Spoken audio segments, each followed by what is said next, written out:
欧洲简报由权威的媒体报道整理总结而成。在罢工和抗议期间前往巴黎安全吗？英国独立报，法国空中交通管制服务管制员将于格林威治标准时间3月23日6点至18点开始为期1天的全国罢工，以抗议政府拟议的劳动法改革。改革计划包括放宽雇用和解雇，对法国国家航空公司工人的工业行动役为主。尽管法航90%的航班在3月23日得到保证，但该航空公司30%的航班将被取消。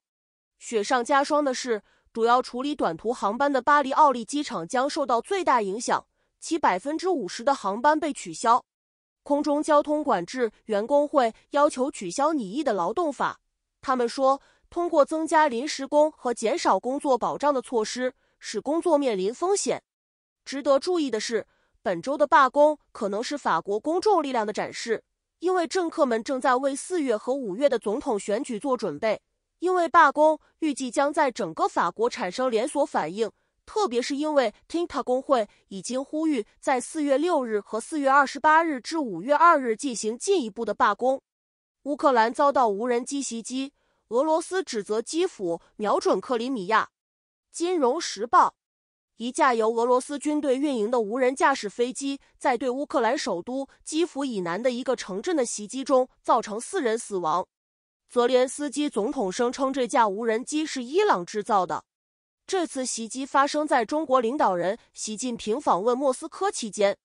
俄罗斯总统弗拉基米尔·普京 Vladimir Putin 支援习近平有利于莫斯科的和平谈判计划。作为回应，泽连斯基指责俄罗斯利用一切潜在机会发动犯罪打击，并呼吁遵守旨在孤立莫斯科的制裁制度。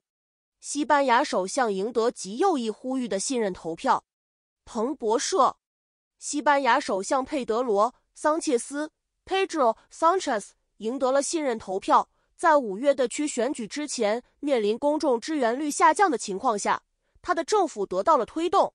极右翼政党 Vox 提出的信任动议以201票无声票击败，53票赞成，91票弃权。桑切斯批评 Vox 和主要反对派团体，称信任动议是政治表演，但仍然是对国家和谐、社会凝聚力和政治稳定的严重威胁。他还透露，他收到了与信任投票有关的死亡威胁。Vox 提出了89岁的前共产党领导人拉蒙·塔马梅斯 Ramon Tamames 来取代桑切斯，尽管两人在移民和气候变化等话题上存在分歧。Vox 相对缺乏为不信任动议选择的目标，桑切斯在明年之前不能再次获得提名。除了 Vox 之外，桑切斯还面临及左翼政党 Unidas Podemos 联盟伙伴的批评，该党分别投票反对政府修改性同意法的提议。总理在最近的民意调查中也落后于人民党领袖阿尔贝托·努涅斯·费霍。周三是该国自1978年恢复民主以来的第6次信任投票。在本周的投票中，桑切斯获得了议会多数议员的支援。英国保守党裔欧派建议投票反对苏纳克的脱欧协定。路透社，欧洲研究小组是由怀疑欧洲的英国保守党组成的团体，建议立法者投票反对首相里希·苏纳克 Rishi Sunak 的新脱欧协定中的斯托蒙特刹车。斯托蒙特制动器将使北爱尔兰议会每4年投票一次，决定是否遵守欧盟海关规则或与英国结盟。的建议给政府带来了潜在的挑战，因为该组织在保守党中具有重大影响力。然而，关于如何投票的最终决定将取决于个别立法者。此前曾反对与英国脱欧有关的其他协定，包括前首相特蕾莎梅的退出协定。斯托蒙特刹车投票的结果将是对英国国内脱欧协定和北爱尔兰和平进程稳定性的重大考验。法国的抗议活动可能会影响查尔斯国王的访问。路透社，据白金汉宫消息人士称，法国各地反对提高退休年龄计划的抗议活动导致英国国王查尔斯计划下周进行国事访问的不确定性。我们正在密切关注局势，并听取 FCDO 和法国方面的建议，消息人士说。查尔斯国王将于周日抵达法国进行国事访问，其中包括参观博物馆和凡尔赛宫的晚餐。反对派立法者呼吁总统伊曼纽尔·马克龙取消访问。欧盟委员会提出规则，以更好地打击漂绿。美联社，欧盟的执行机构欧盟委员会 European Commission 已提出法律，以保护购物者免受贴有环保标签的商品的侵害。根据委员会的说法，漂绿是一个重大问题，并指出 53% 的产品或服务声明由模糊、误导性或毫无根据的资讯组成。在欧盟使用的230个可持续发展标签中，委员会指出透明度水平差异很大。拟议的新绿色声明指令将提供确保透明度的共同标准。科学证据必须支援所有环境包装声明。欧盟国家也建立了由独立机构监督的验证程式。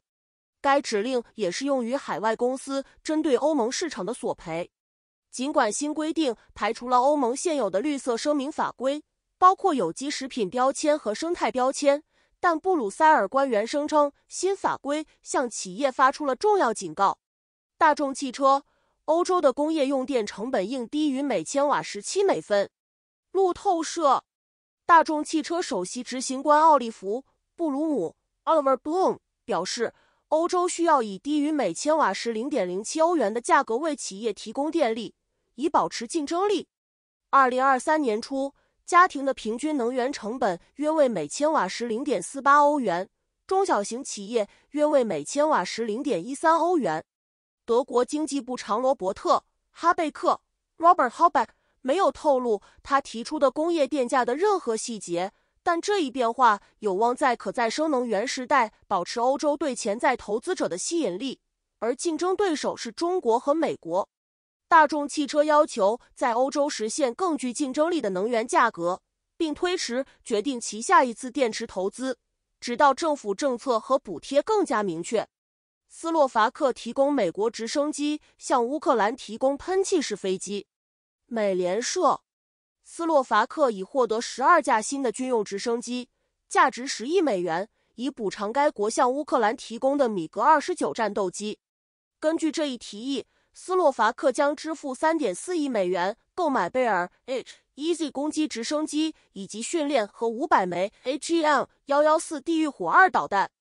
美国将通过提供外国军事融资来支付其余费用，而斯洛伐克还将从欧盟获得2亿欧元 2.13 亿美元的额外补偿。斯洛伐克政府尚未接受这一提议。此举是在斯洛伐克跟随邻国波兰同意向乌克兰提供战斗机以防御俄罗斯入侵之后采取的。谢谢收看欧洲简报。